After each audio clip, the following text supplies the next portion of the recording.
The only famous philosopher I ever met personally in my life is Richard Rorty.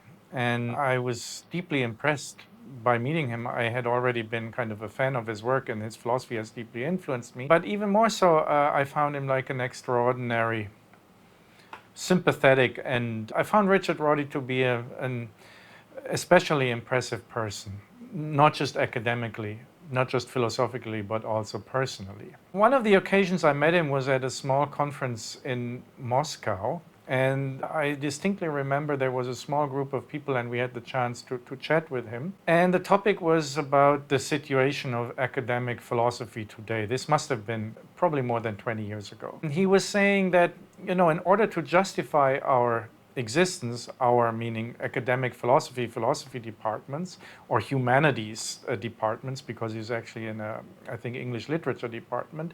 In order to justify our existence, we actually have to lie. We have to come up with something like a noble lie, what philosophy is good for and why philosophy is needed and why it's worth funding it, or for that matter, why people should study it. So I found that an interesting statement, and I remember it until today. And I think this noble lie maybe today isn't that noble anymore, and it's becoming bigger and bigger. You can find it very easily. We just looked for it here, random search on the internet. Why do you need to study philosophy? And a lot of philosophy departments, particularly in the capitalist West in particular, where you have commodified education, they advertise philosophy, and they tell people these maybe not so noble lies about what philosophy is good for, what philosophy is, and why one should study it. Here, just listing 3 of these lies.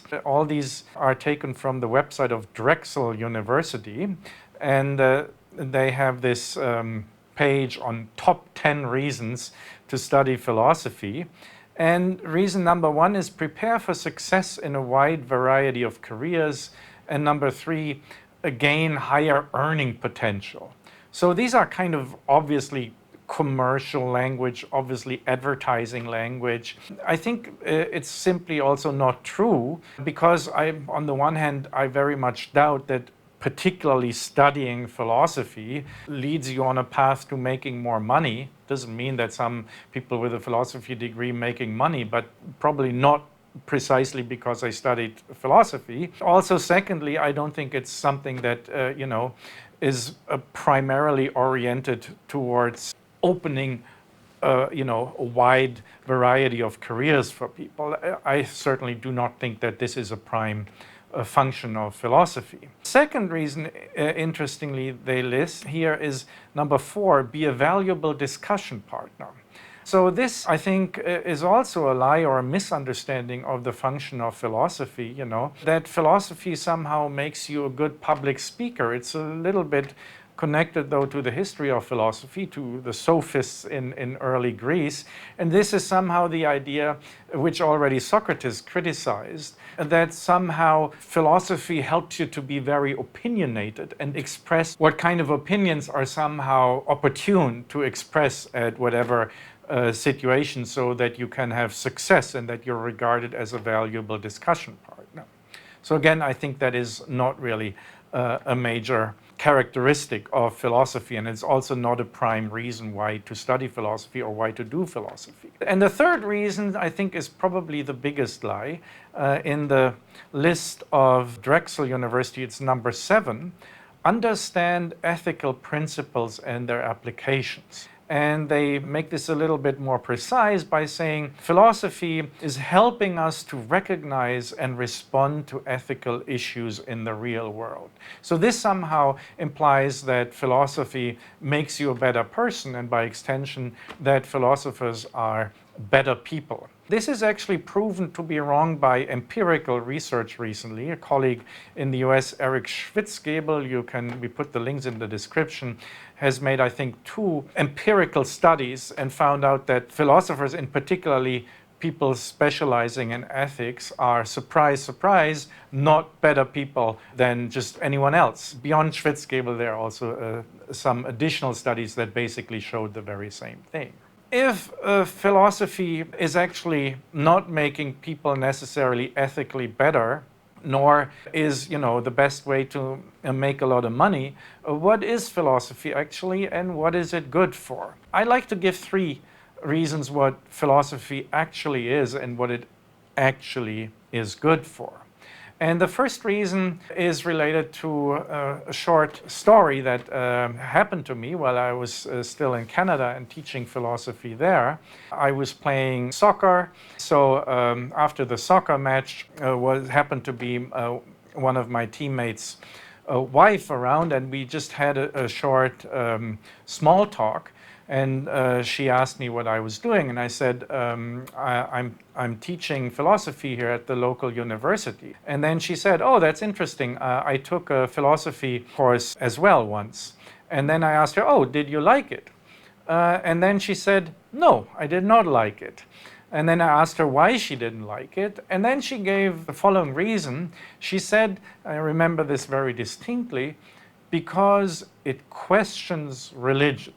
So she was an evangelical Christian, which I hadn't known at the beginning of the conversation, but then that was obviously clear. I think that this impression that she had, that philosophy questions religion, is one of the best definitions of what philosophy actually is. And I think that this is an age-old function of philosophy that we see in many different traditions. Of course, we see it already in early Greece with Socrates, right? I mean, that's one of the reasons why Socrates eventually was brought to trial. Really, this questioning of traditional religion has a lot to do, I think, with the emergence of philosophy and the function of philosophy in society. And I think that's similar also in the Chinese context, for instance, with Confucianism. The emphasis here is on questioning. So asking questions regarding, let's say, again, dogmas that are otherwise being taken for granted. And I think this is like an enormously important function of philosophy that does a lot of good to society, that it provides a counterweight to society by preventing religious beliefs from becoming too fundamentalist, too enthusiastic. And again, like today, I was talking about in other videos about phenomena of civil religion, like wokeness or its counterpart on the right, which doesn't really have a name. So again, I think in different circumstances, a major function of philosophy is that it provides resources for questioning religion. And if religion goes unquestioned in any society, I think that is very dangerous and can lead to all kinds of fundamentalism, to conflict, to irrationality, to fanaticism, and so forth. That is a very important contribution that philosophy brings to society, that it reins in religion and moderates it. So again, the point is not eliminating or also not replacing religion. Often philosophy is part of religion, and this questioning occurs within religion.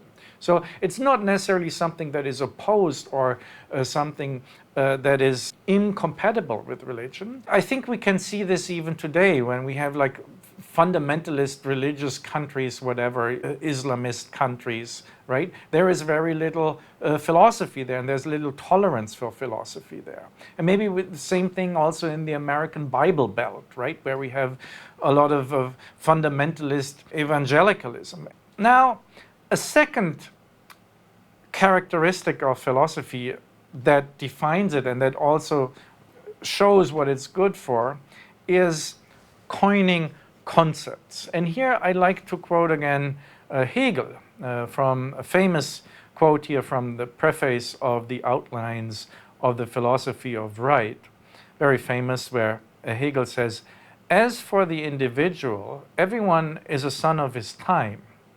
So philosophy also is its time apprehended in thoughts. It is just as foolish to fancy that any philosophy can transcend its present world as that an individual could leap out of his time or jump over roads. If a theory transgresses its time and builds up a world as it ought to be, It has an existence merely in the unstable element of opinion, which gives room to every wandering fancy. So again, Hegel here makes it very clear that philosophy is not just about becoming or being opinionated. That, I think, is a great misconception of philosophy that Hegel criticizes here. What philosophy actually can do, as Hegel points out here, is to apprehend its time in thoughts. And to apprehend something in thoughts, of course, means to create concepts, to understand, to reflect on the situation that you're in, and then to coin a concept that somehow describes it. And that has to do with always the historical situation that you are embedded in. Now, there seems to be some sort of contradiction in Hegel's statement here, because if he defines philosophy in this way, this seems to be somehow a timeless definition of philosophy. So it seems to be a contradiction that the definition is timeless, but that it defines philosophy as always being embedded in its own time. But I don't think it's actually a contradiction, precisely because timelessness is somehow directly connected with historicity. Let's say, for instance, a good novel or so also gives you an impression of its time, of its society. And thereby, specifically by being rooted and tightly embedded in its time, the novel becomes somehow timeless. And I think in a similar way, philosophy also fulfills the function to represent historicity somehow in a timeless way. That is what makes a concept, as opposed to a narrative, which is usually how literature operates. Philosophy operates more in the form of concepts, but these concepts also are always related to, come from, born out of a specific life experience, and then they connect over time with life experiences in different times. And they give you the theoretical capacity to, so to speak, transmit certain ideas and reinvent them in another time. And very important about this is Hegel's notion of concept, the grasp, which also allows you to develop some form of intellectual maturity and some form of intellectual capacity. The concept also enables us, because we grasp something, we have it in our hands, it enhances our agency, it enhances our critical capacity. So it also enables us to, so to speak, confront our time or move our time forward. And in this way also to distance ourselves from our time. Most of the philosophers, who are active philosophers, try to do this, and I do so too. So whatever, in my own project on prophilicity, I develop precisely such concepts in order to get a better grasp on our time. And now a third definition of what philosophy is and of what it is good for. For me personally, the difference between continental philosophy and analytic philosophy can be explained by the different kind of types of people who do either of those two.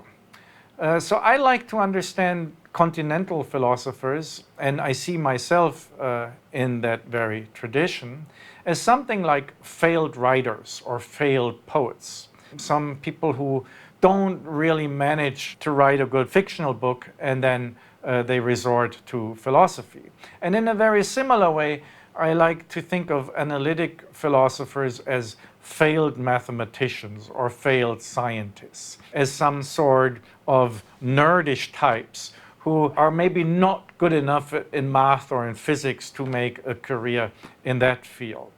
And of course, there is this kind of subspecies of human beings, like myself, failed writers, or in the analytic philosopher's case, failed mathematicians, and they need something to do. And that's what philosophy provides them with. It is some kind of occupational therapy for this species of people, the failed writers and the failed mathematicians. It gives them something to do because otherwise they would be totally useless in society. So it's a kind of blessing of philosophy that gives people like myself some sort of dignity and even a paid job if we're lucky.